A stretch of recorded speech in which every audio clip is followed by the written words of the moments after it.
Hello everyone, welcome to the video on inequalities. And in today's lecture or in today's video, what we'll be discussing is we'll be discussing the important advanced level questions that you can expect in GRE exam. Now, this video I have specifically made only for GRE aspirants. This video will not help GMAT aspirants or SAT aspirants. The same thing I'll be doing for GMAT aspirants also. But when you talk about GMAT, the questions, when you talk about inequalities, questions are more related to data sufficiency. So I'll be making a separate video on that. And for SAT, the level of difficulty on inequalities is very easy. Like you only have linear inequalities in your course. You don't expect too many questions. But when you talk about GRE, you expect a good amount of questions from inequalities. Okay. So this video is only for those who are preparing for GRE and who are done with their basics. Okay, this is not the first video that you guys should actually be watching. If this is the first video on inequalities that you're watching, then I would request you or I would suggest you to please go through my previous 4 videos on inequalities, in which I have discussed the basics of linear inequalities, then I have discussed quadratic inequalities, and then questions based on that. Okay, otherwise this video, like solving questions on this video, will be a bit difficult for you guys. Okay, and I have not used any concept of modulus in this. It's simply inequalities. However, you need to know a concept of or two regarding exponents and from other chapters also, like basic things, nothing more. Okay, so what we'll be doing is that I'm gonna show you a question. You're gonna pause the video and you're gonna try the question yourself first. And one more thing, I do expect you all to know, like whoever is trying to solve these questions in this video, I do expect you guys to know like what are the types of questions, because I'm gonna have quantity comparison questions, I'm gonna have questions with maybe multiple correct answers, I'm gonna have questions with only one correct answer. Like I'll be discussing all 4 types of questions. Okay, so I hope you all would be knowing all that. All right, if you don't, then it would be a bit difficult. But anyways, let's start. So it's time for question number 1. Okay, so pause the video and try this question yourself, and please have your answer ready so that you will come to know where you went wrong. Okay,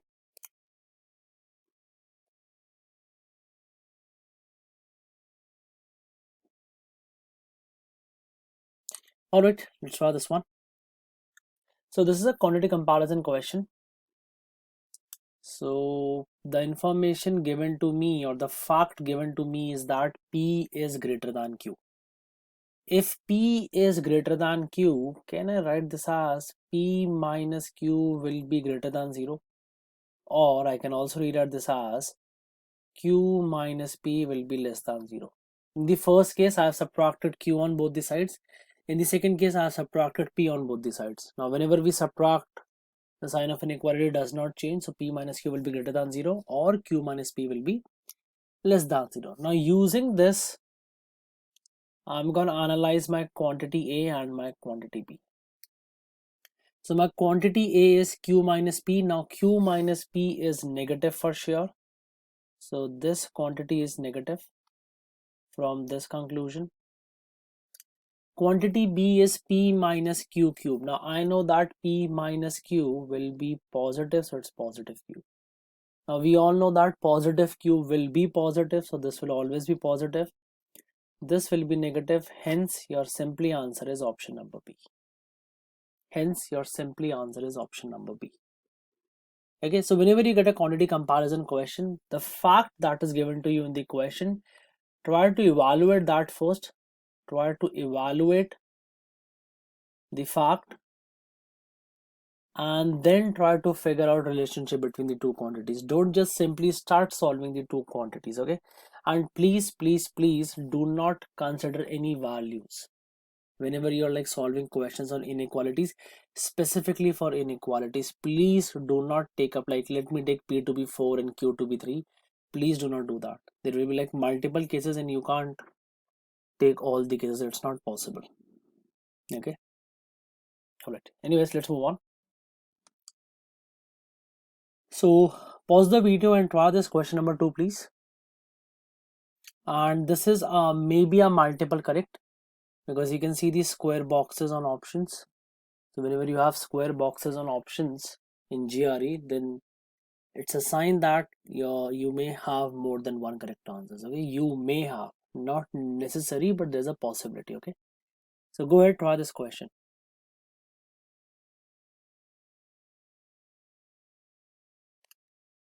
All right, let's see what we can do with this one.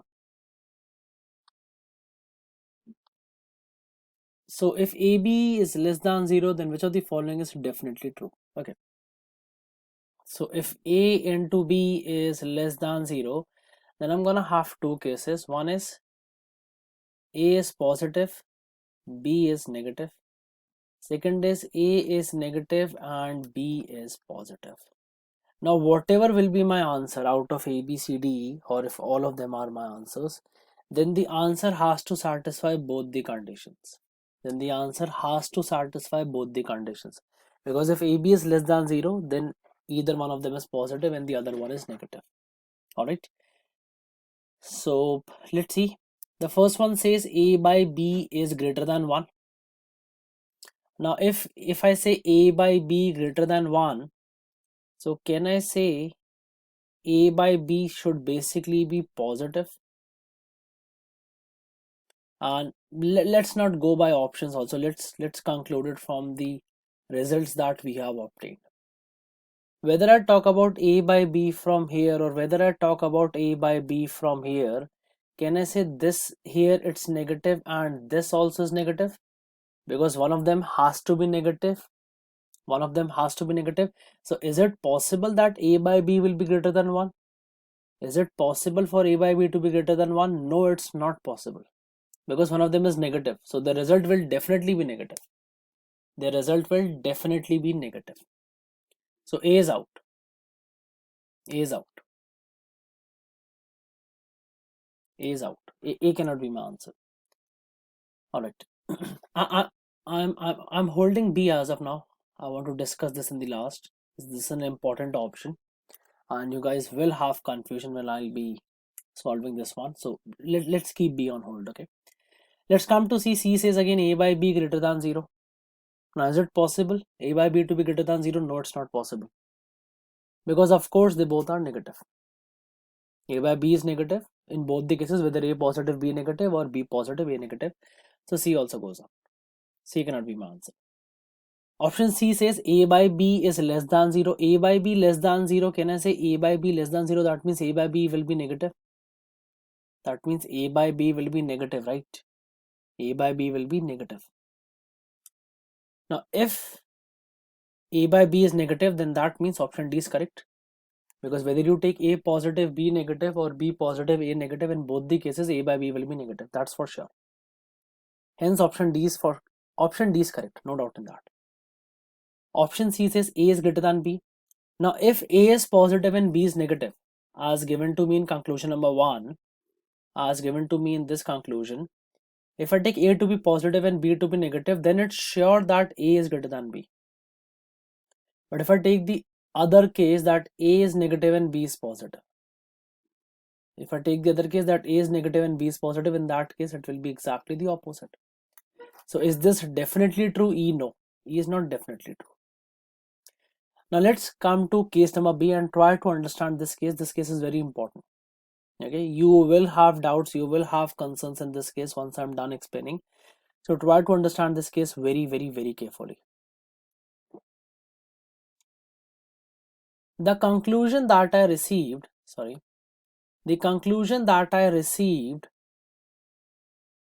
was A by B is negative and A by B is negative in both the cases. Hence, I can say that A by B will be less than 0. Hence, I can say that A by B will be less than 0. Now think logically, if A by B is less than 0, if A by B is less than 0, can I say A by B will also be less than 1? Can I say A by B will also be less than 1? Yes or no? If A by B is less than 0, can I say A by B will also be less than 1? Right? Hence, Hence option B is also correct. Hence option B is also correct. Now I know that you would have doubts, sir. What about 0.5, sir? What about 0.7, sir? What about 0.9? What I am trying to make you understand is start thinking from a different perspective. I got the conclusion that A by B is less than 0. I got the conclusion that A by B is less than 0. If A by B is less than 0, isn't it obvious that A by B will be less than 1?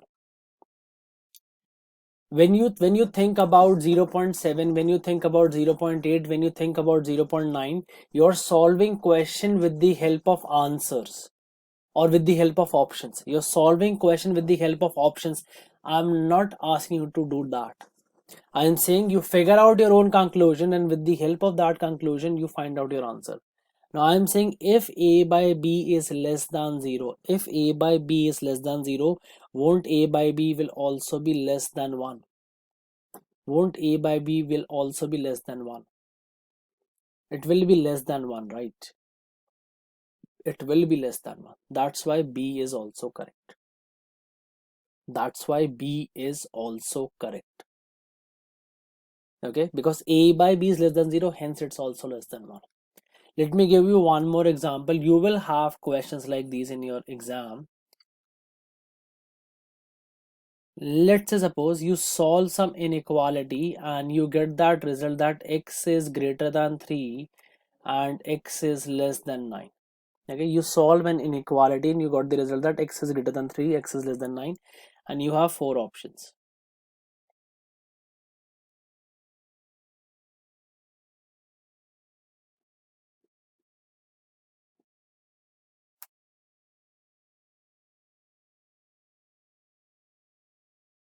Which of them are gonna mark? Which all options are you gonna mark? I solved a question and I got my inequality that x is greater than 3 and x is less than 9. Or let me also draw the number line for you, that the value of x is between 3 and 9.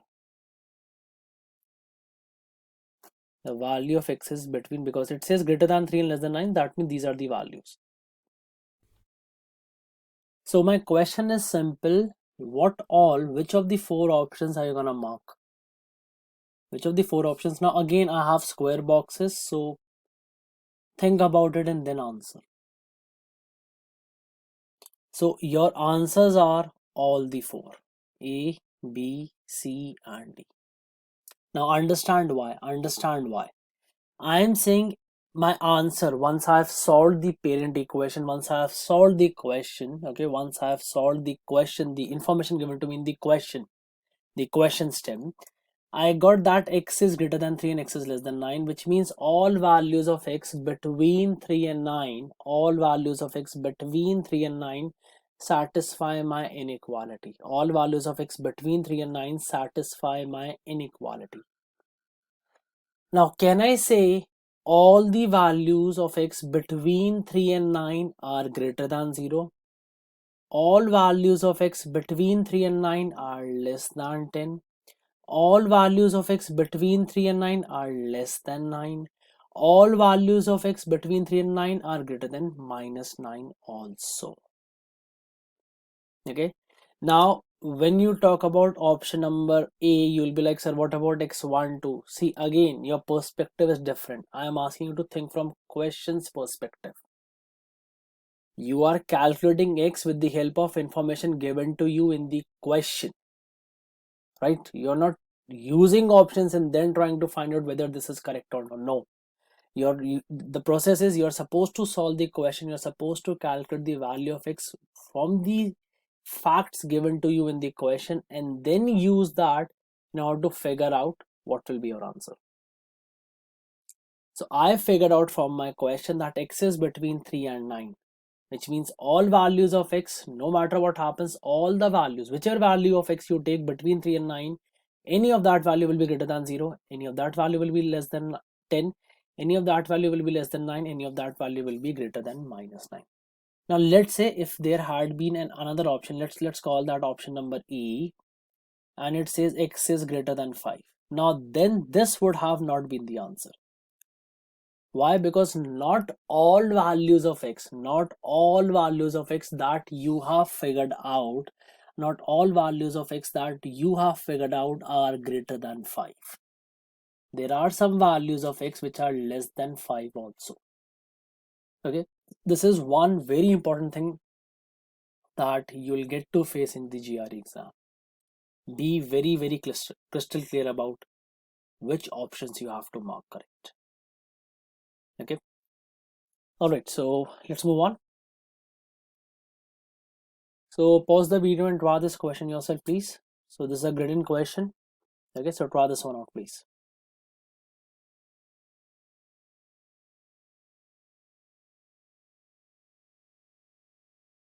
All right, let's see what we can do with this one. So the value of x is from -4 to 4 and the value of y is from -2 to 3.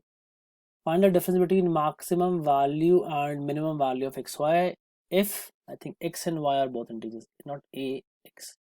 I guess most of you would have figured out that. If x and y are both integers. All right. Now, whatever maximum minimum value you're gonna get from the extreme values of x and y. Okay. So extreme values of x are -4 and 4, and extreme values of y is -2 and 3. So let's try to evaluate the maximum possible value of xy. So this is x and this is y. Okay. So -4 into -2 is 8, 4 into 3 is 12. So I think the maximum value that we can have is 12. Now let's try to find out the minimum value. So -4 into 3 is -12 and 4 into -2 is -8. So minimum value will be -12. So the difference between them will be 12 minus of -12, that's 24. The difference will be 24. So whenever you have a question like this, remember that the maximum and the minimum value will always be at the extreme positions. The maximum and the minimum value will always be at the extreme positions. Okay, you just have to multiply them. Now if you are in confusion, so how did you figure out, okay, you have to go with two positives and then one positive, one negative? So I can give you an easier way. What you simply have to do is first figure out the extreme values. Once you have figured out the extreme values, then what you do, multiply all of them. Multiply all extreme values of x with all extreme values of y. As simple as that. -4 into -2 is 8. -4 into 3 is -12. 4 into -2 is -8. And -4 into 3 is 12. Okay, so this one, yeah, 4 into 3 is 12. And then pick out the minimum and the maximum yourself. So just simply note down the extreme values and then multiply all of them. That's the simplest way. You don't have to do anything else.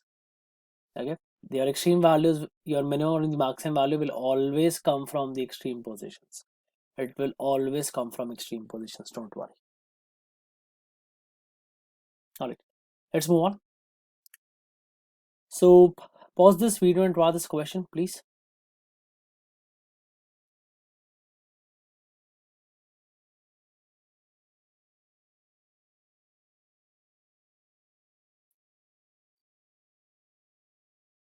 Alright, so this is a question which we basically cover up in exponents. The reason of asking you this question here is that because I have an alternate to this question, which is basically my next question. So I just thought, let me just revise this concept once more so that you're able to solve the next one. Okay. So when we say that a to the power b is equal to 1, I hope if you have seen my exponent videos, in there I have already explained the three conclusions to this, that whenever you have a to the power b is equal to 1, the three conclusions are, if a is equal to 1, then b can be any number. If b is equal to 0, then a can be any number but 0.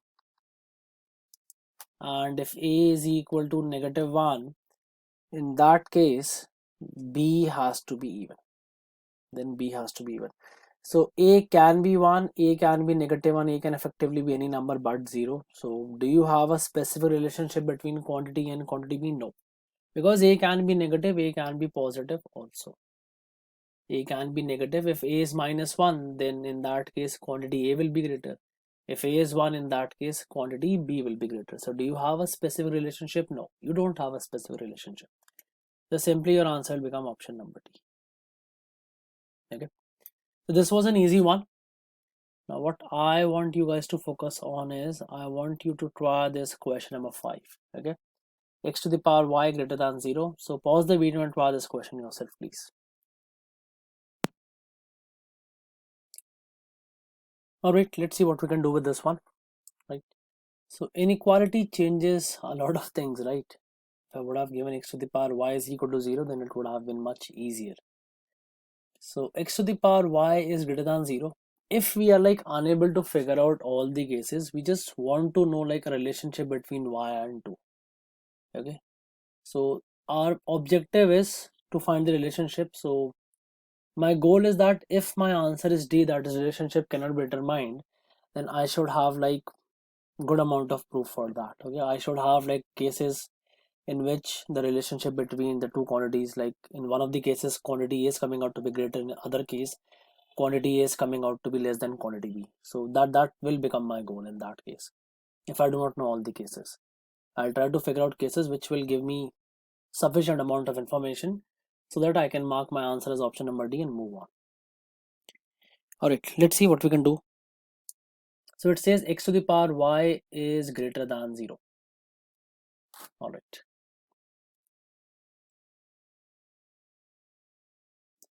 So if x to the power y is greater than 0,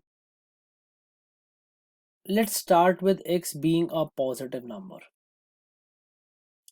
If x is a positive number is like, I'm not saying integer positive number is any positive number. It's like it can even be 0.1, it can be 1.3, it can be 4, 5, anything.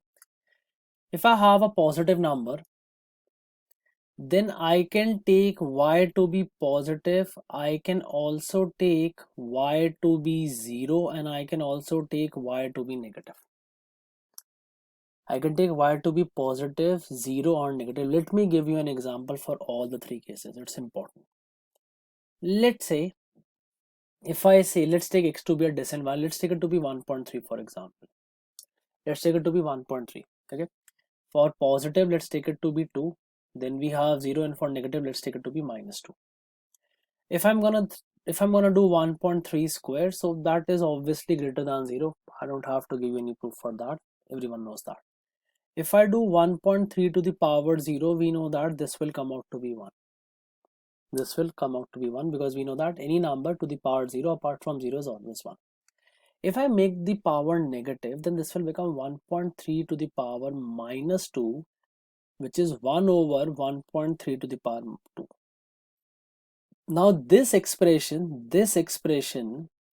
will be less than 1 for sure. This expression will be less than 1 for sure. This expression will be less than 1 for sure, but this will never be equal to 0. This will never be equal to 0 or less than 0. Like if you want 1 divided by any number to be 0, then you want n to be infinity. Then you want n to be infinity, n to be very, very, very big.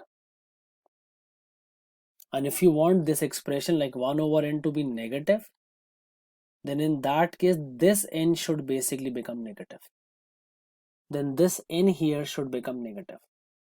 Now n is neither infinity, like because we took 1.3, and we don't talk about infinity when we talk about aptitude exams. And then n, we have already decided that it's a positive number. Okay, so if x is positive, then y can be positive, 0 or negative. In all the three cases, this is satisfied. So y can be 2, it can be 0, it can be -2 also. So from one case itself, I have come to know that like there is no specific relationship between y and 2. But since we are learning, so we're gonna take up another case also. Let's see. So I'm gonna take my second case. Let me remove these things from the screen.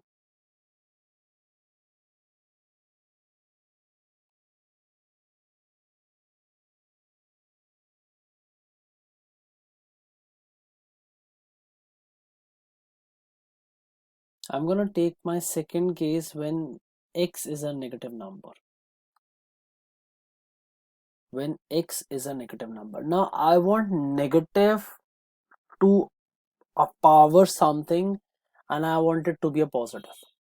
I want negative to a power something and I want it to be positive. That will only happen when y is even. When y is even. Now even does not stand for the fact that it will be positive. Even can be -2, even is also 0, even is also 2. Even is -2, even is 0, even is also 2. Okay. So for example, if I say, let's take x to be any negative number, let's take it to be -4 for example. So you have -4 to the power -2, which is like 1 over -4 square, which is like 1 over 16. Now 1 over 16 is going to be a very small value, but it will definitely be greater than 0. It will definitely be greater than 0, no denying on that part. If you put -4 to the power 0, then -4 to the power 0, as we all know, that's always equal to 1. That is always equal to 1. And if you're gonna square, like if you have a -4 to square, like this will always be a positive quantity, or any even power will give you a positive quantity. So this is case number 2. Again, y can be 2, 0, -2, or effectively the point is y can be greater than 2, less than 2, or equal to 2. So do we have a specific relationship between quantity A and B? No. In fact, you could have marked your answer D from the first case itself, like don't waste your time in the exam. If you are getting D, if you're getting like sufficient piece of information, sufficient amount of information to say that my relationship cannot be determined, simply go ahead with D and that's it. D is like the easiest thing, no denying on that part. You just need a proof for D and that's it. For others, you have to prove it.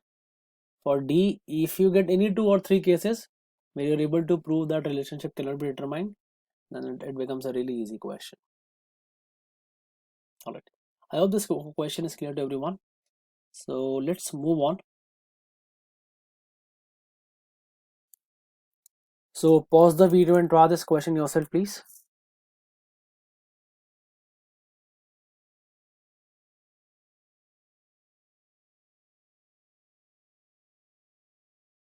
Alright, let's see what we can do with this one.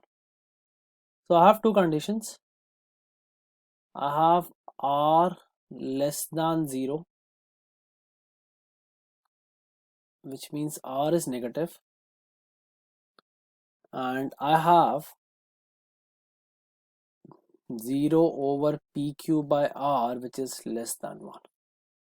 Alright, so if r is less than 0, then that stands for the fact that r is negative. Now if this quantity is negative, my first reaction to this inequality, my very first reaction to this inequality should be that pq should also be negative. Because if pq is positive, then positive over negative will give me a negative result, but pq by r is between 0 and 1. Pq by r is between 0 and 1. Okay, so if pq becomes positive, then it's not possible for pq by r to be between 0 and 1. So pq has to be negative. Pq has to be negative. All right, so if pq is negative, then again I'm gonna have like two cases, that is p negative, q positive, or p positive and q negative. These will be my two cases. Okay, now which means option A is out, because the question says must be true, and it's not like must be for p to be negative, p can be positive also. So A goes, B goes for the same reason, C will again be out, and D will again be out for the very same reason, that if P is negative and Q is positive, then Q is greater, and if it's the vice versa, then in that case P is greater, right? So I can't, like A, B, C, D, can be true, but they're not like must be true. If the question was can be true, let me write it here for you guys also, that these options are correct when the question was can be true. Okay, then all these four are correct, no denying on that part. But the question is must be true, so that means we have to satisfy all the conditions. E says PQ greater than 0, which is again not possible because P into Q is negative, so E also is out. F is correct because it says PQ is less than 0. Now we are left with this G and H. We are left with this G and H. Now I want PQ by R to be between 0 and 1. I want PQ by R to be between 0 and 1. Now, let me give you an example. Let me give you an example. Is 2 by 3 between 0 and 1 or 3 by 2 between 0 and 1? Is 2 by 3 between 0 and 1 or 3 by 2 between 0 and 1? Of course, 2 by 3 is between 0 and 1, right? 2 by 3 is between 0 and 1. Let me ask you one more question. Is minus 3 by minus 2 between 0 and 1 is minus 3 by minus 2 between 0 and 1 or minus 2 by minus 3 between 0 and 1? You will say that minus 2 by minus 3 is between 0 and 1, right?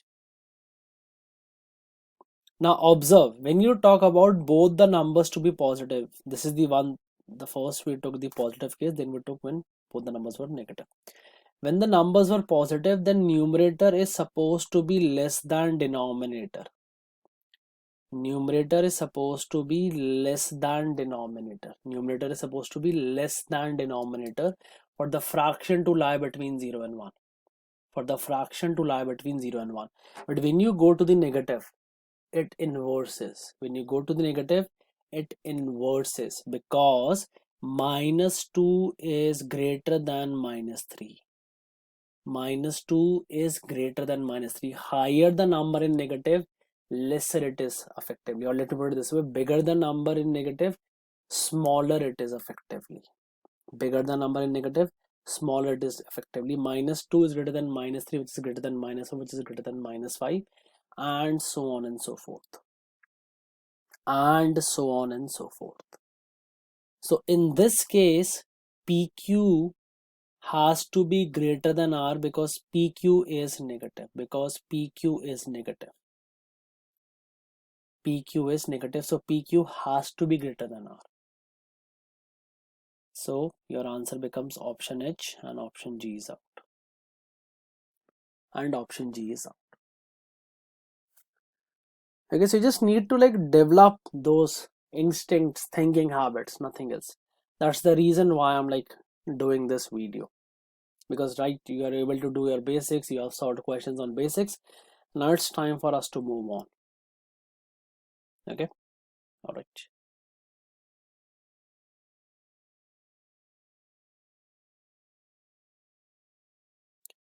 All right, so guys, pause the video and draw this question yourself first, please.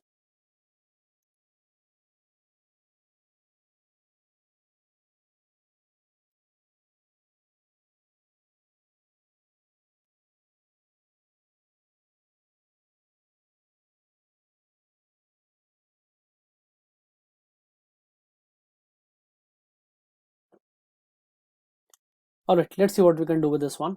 So it says that the value of G is between 0 and 1. Okay, and H is a negative number. H is a negative number. Okay. So if the value of G is between 0 and 1, then this value here will obviously be positive. This value here will always be positive. And when you talk about this one, then this is negative to the power positive number. This is negative to the power positive number, and all numbers are decimals. All numbers are decimals. It's not like that you have an even power here, you only have decimals. So result of this will always be negative. The result of this will always be negative. It cannot be positive, because for negative to power something to be positive, you need to have an even power, and between 0 and 1 there is no even power. Between 0 and 1 there is no even power. So your answer simply becomes option number B.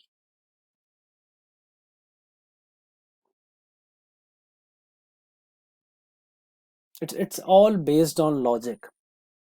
It's all based on logic. And just let me give you one hint, that this range that is from 0 to 1, and then there is another range that is between -1 and 0, like whether greater than, equal to, or only greater than. These two ranges are like very important. Okay, these two ranges are very important. Okay, all right, let's move on to the next one. So pause the video and try this question yourself, please.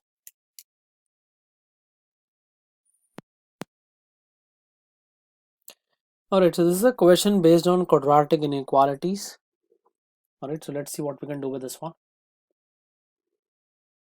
So I have x minus 2 into x plus 4 cube divided by x plus 6 square, and this is less than 0. Okay, let's see what we can do.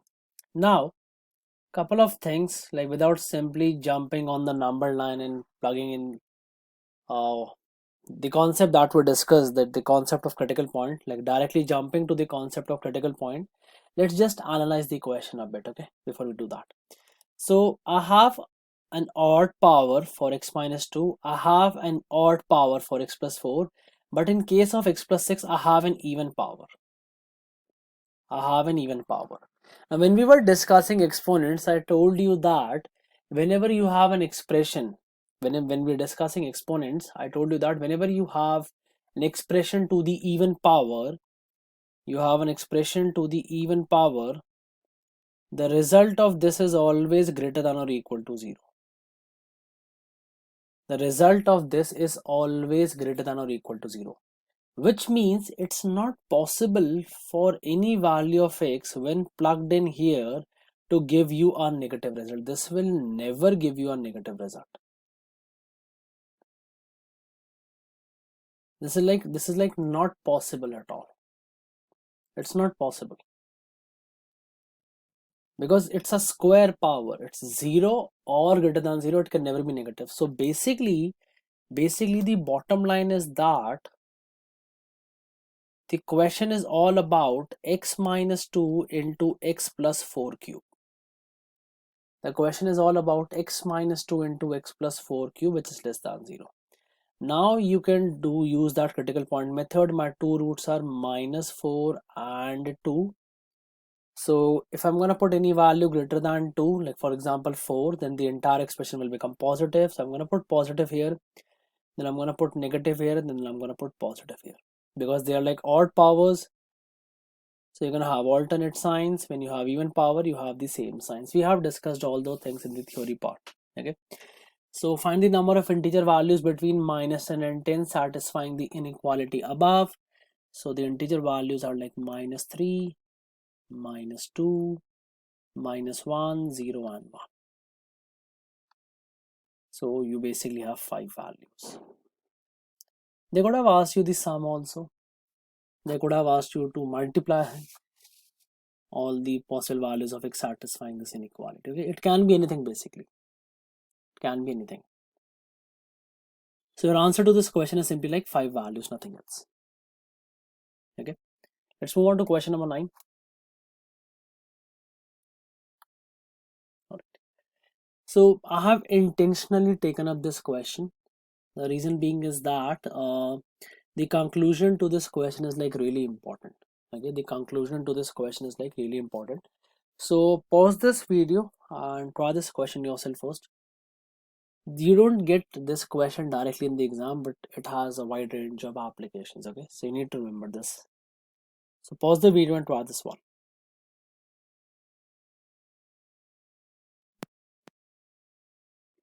Alright, let's see what we can do with this one. So I'm going to explain you both the approaches, like two approaches by which we can solve this question. So what I can do is, like, I can subtract x square on both the sides,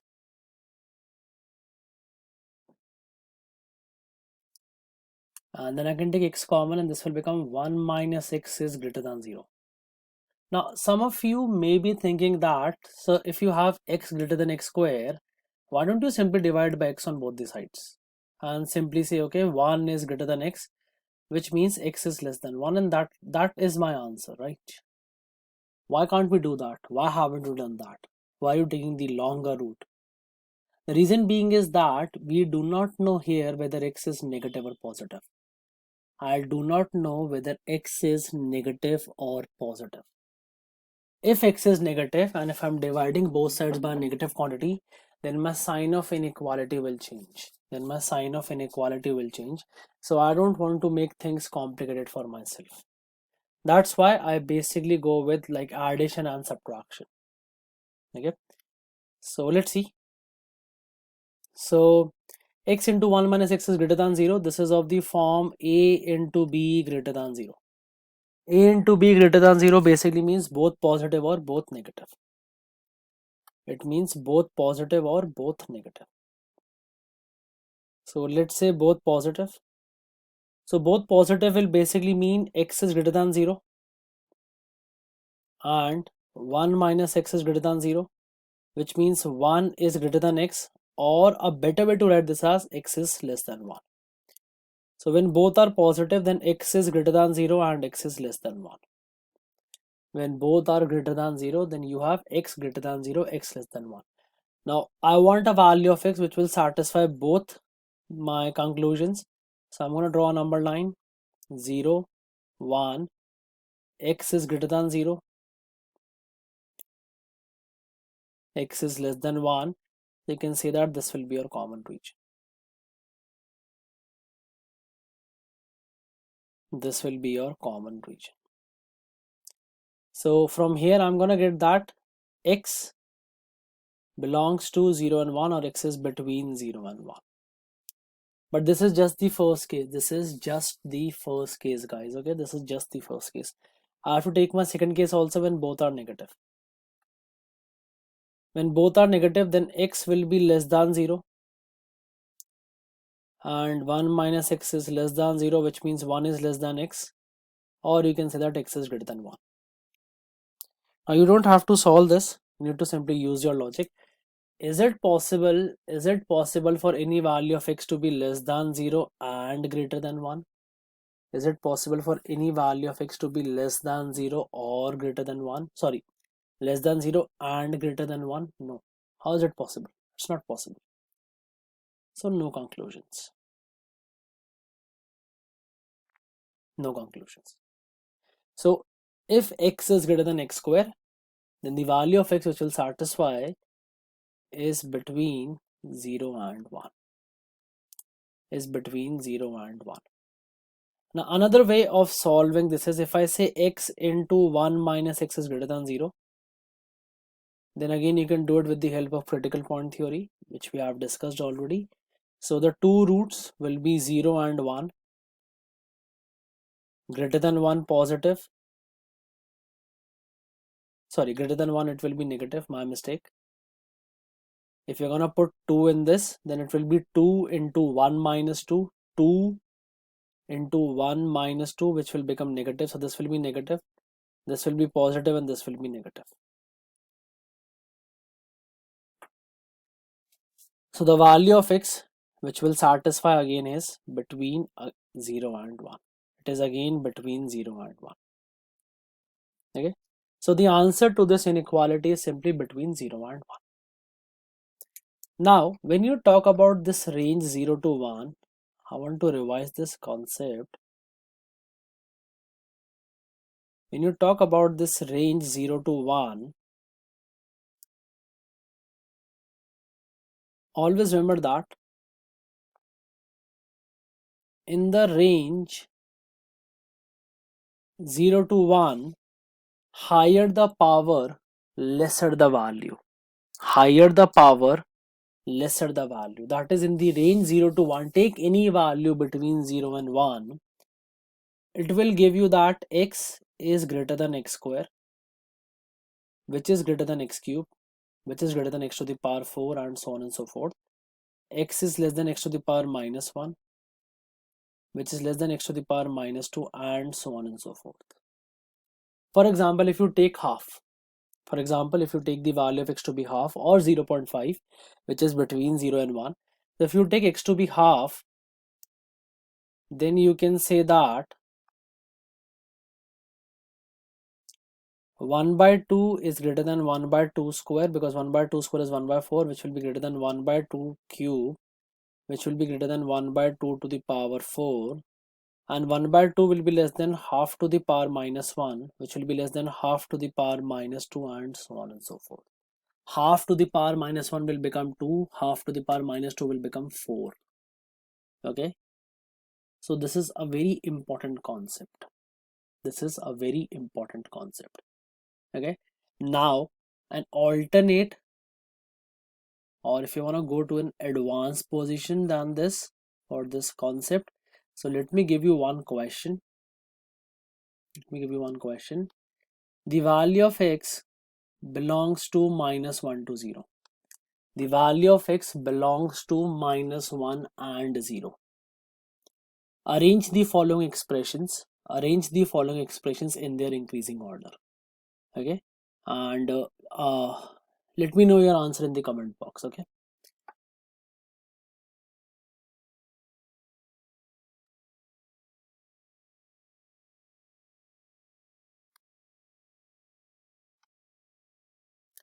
so you can call this as A, this as B, this as C, and this as D.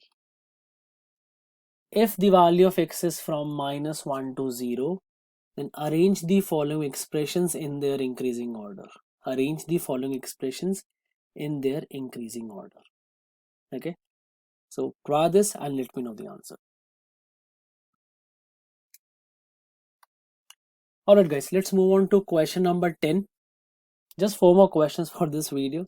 I know this is taking a bit long, but like once you're done with these questions, then more or less you are done with inequalities for GR. You don't need anything else.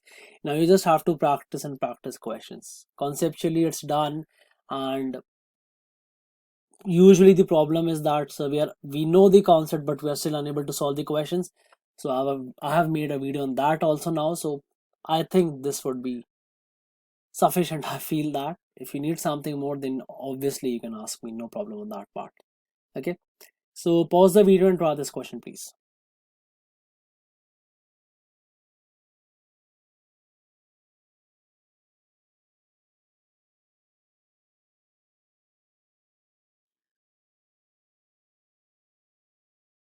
All right, let's see what we can do with this one. It's all about thought process, guys. It's simply about thought process. Okay, how you think, that's it, nothing else. Okay, let's see. So if xy is greater than 0, that means x positive, y positive, or x negative and y negative. That means x positive, y positive, x negative, y negative. Okay, now whether you have a positive number or you have a negative number, and if you have an even power to that, then the result is always positive. Like for example, 2 square minus 2 square, 3 to the power 4 minus 3 to the power 4, the result is always positive. So can I rewrite my expression as, let this be x square y to the power 4 and let this become xy square into x square y to the power 4, right? Now x square y to the power 4 will always be positive, isn't it? Whether x is negative, then negative square is also positive. Y is also negative, then y negative to the power 4 is also positive. Now if x and y are positive, then there is no discussion, right? So this quantity is always positive for sure. And what about this quantity? This quantity will also be positive. So let's divide both sides by x square y to the power 4. Let's divide both sides by x square y to the power 4. If I'm gonna do that, I'll be left with 1, and this here will basically become xy square. This here will basically become xy square. So basically the whole point is I don't have to compare x square y to the power 4, x cube y to the power 6.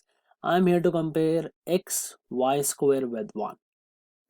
I am here to compare x y square with 1. Okay, do not write 0 as quantity A. You are dividing, so this will become 1. Okay, sometimes students do commit silly errors.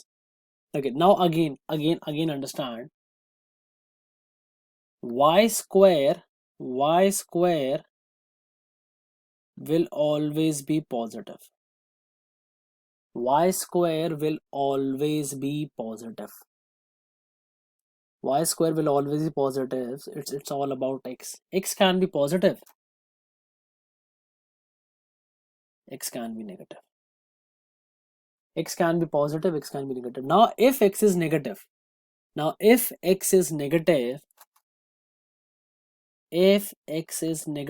then 1 is definitely greater than xy square.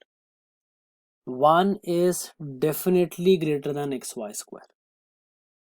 Because negative into positive will give you a negative result, right? Xy square will always be negative if x is negative. Now if x is positive, then xy square can be equal to 1, because when you say xy is greater than 0, x and y both can be 1. They both can be 2 also. One of them can be 1, other can be 2. One of them can be 0.1, other can be 10 also. They're like multiple values which we can have. In that case, if x is positive, then 1 can be equal to xy square. 1 can still be greater than xy square. What if x is 0.1, y is 0.2? In that case, 1 will be greater than xy square. But 1 can also be less than xy square. What if x is 2 and y is 3?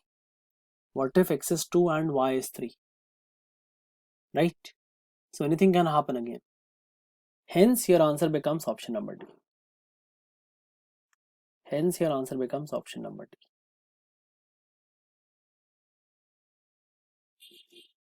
See, now the point is it's not about like finding answer that the answer is D always. It's about that thought process which I'm using to solve the questions. I want you guys to grasp that thought process should come to you.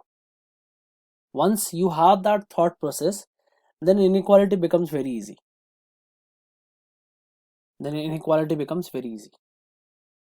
You do need numerical values, I'm not denying on that fact, but yeah, you use it at the very end, and I use it like to prove it to my students. Okay, this is why it's D. I don't use it for my own purpose. I use it for my students, for just to make my explanation better. So first thing is solving, then it's like you use the values, whichever values you want to use. Okay, anyways, let's move on. So pause the video and try this question yourself, please.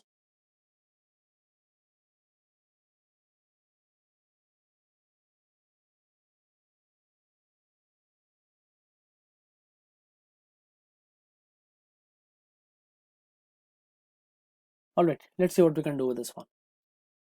So this here says that a is less than 1. Okay, a is less than 1, that means I can say a can be positive, a can be 0, a can be negative also. Positive is like 0.8, 0.7 zeros, everyone knows. Negative it can be. And I have a to the power 7 minus a to the power 4, a to the power 5 divided by a. Alright, so a to the power 7 minus a to the power 4, and this I can also write that as a to the power 4. Adding a to the power 4 on both the sides, you will have a to the power 7 and a to the power 8. Now, again it becomes an easy question. If the value of a is positive, but in that case it will be between 0 and 1. So a to the power 7 will be greater than a to the power 8.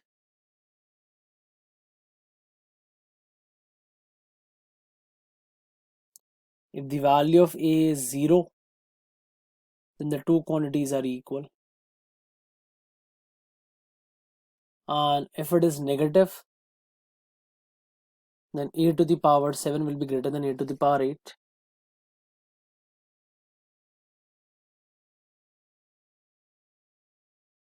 So do you have a specific relationship? No, you don't have any specific relationship. Hence your answer again becomes option number D. Hence your answer again becomes option number D.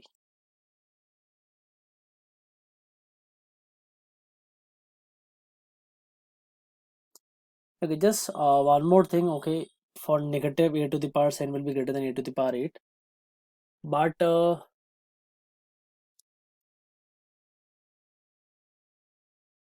no, I think I have missed out on something here. If the value of a is negative, then negative to an even power will be greater. My mistake. Negative to an even power. Here it's an even power. I went with the smaller power. That's where I went wrong. So if a is negative, so negative to an even power will always be positive. Really sorry on that part. So in that case, this will be greater. This will be greater. Okay. Anyways, the answer is D. All right. Let's move on to question number 12.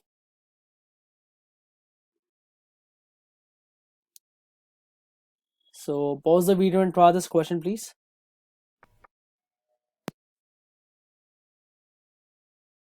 All right. So this is basically you have like oval circles on the options, right? So in this case, you have like only one option which is correct. Okay, you have only one option which is correct, and this is like a very easy question. So you have 1 over 25 to the power n, which is like greater than 1. I can also rewrite this as 25 to the power minus n greater than 1 using the principle of exponent, and this is 5 to the power 2 whole to the power minus n greater than 1, or this will become 5 to the power minus 2n greater than 1.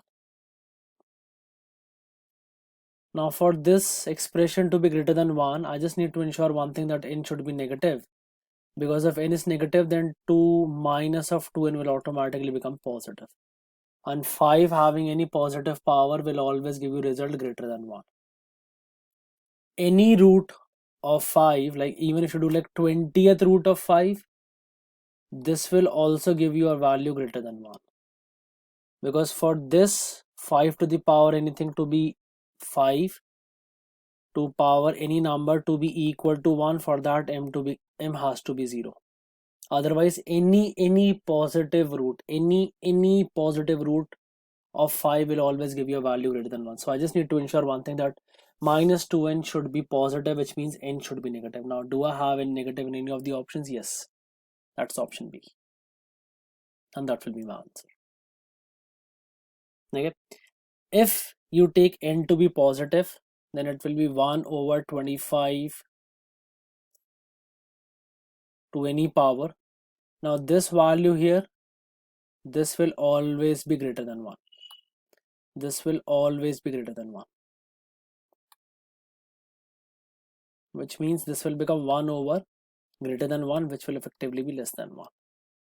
So if you want this to be greater than 1, you want a negative value of n, so that it goes to the numerator and then it automatically becomes greater than 1. That's the whole concept, nothing else. So see, the point is, what they are doing is they are trying to use like a couple of concepts in one question. This seems like a question of inequalities, but it's basically a question of exponents. Because simply greater than less than does not stand for the fact that it's an inequality question. Alright, so let's try this last question for this video. So pause the video and try this question yourself first.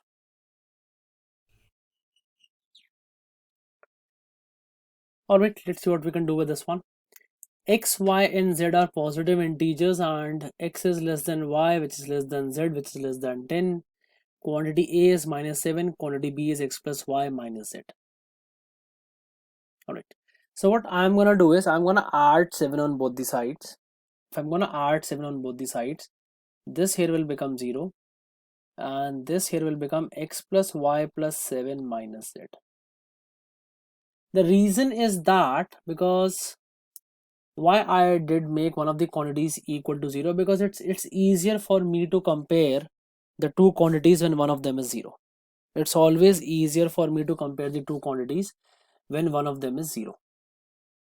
Alright. Now I want x plus y plus 7 minus z. So I'm going to take two possible cases. Case number 1, when x and y are minimum possible and z is maximum possible. Okay, that will be my first case. If I'm gonna go with that case, then the minimum possible value of x is 1, that of y will be 2 plus 7, and the maximum possible value of z that we can take is 9. So this will become 10 minus 9, which is effectively equal to minus 1. This will, sorry, not plus 1, not minus 1, it's plus 1. It will be plus 1. Second thing I'm gonna do is, I'm gonna take the value of x, or let me write it this way, I'm gonna take the value of x plus y. Here also let's write it to be x plus y. I'm gonna take the value of x plus y to be maximum and z to be minimum. X plus y to be maximum and z to be minimum. Now let's see what we can do with this. Basically the point is, in the first case what I did was, when I took x plus y to be minimum, z to be maximum, I tried to minimize x plus y minus z, because if I'm going to take x plus y to be minimum and z to be maximum, I'm going to get the minimum possible value of x plus y minus e. Second thing what I'm doing is, I'm trying to maximize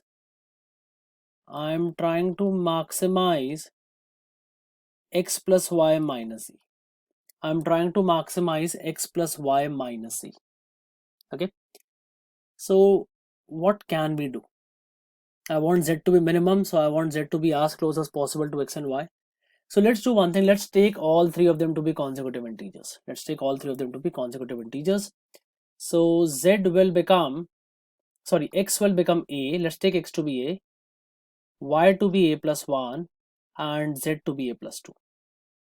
So x plus y will become a twice of a plus 1 and z will become a plus 2. Now if I'm gonna do x plus y minus z, it will be 2a plus 1 minus a minus 2, which will be a minus 1. And I want to maximize a minus 1, which means I want a to be as big as possible. And the biggest possible value of a that you can take is 7. So this expression will basically become 6. This expression would basically become 6. If this becomes 6, then it will simply become 6, because x plus y minus z is 6. It will be 6 plus 7, which will simply be equal to 30.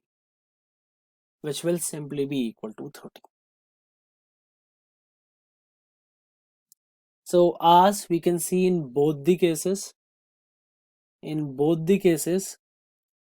quantity b is greater.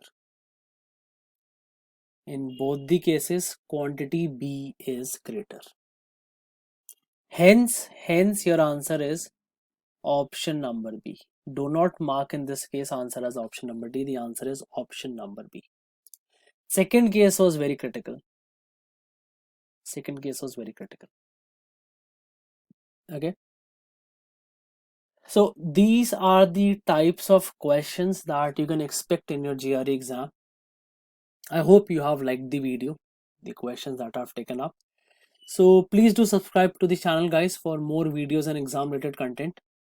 If you have any doubts, any queries, any suggestions, please do let me know in the comment box.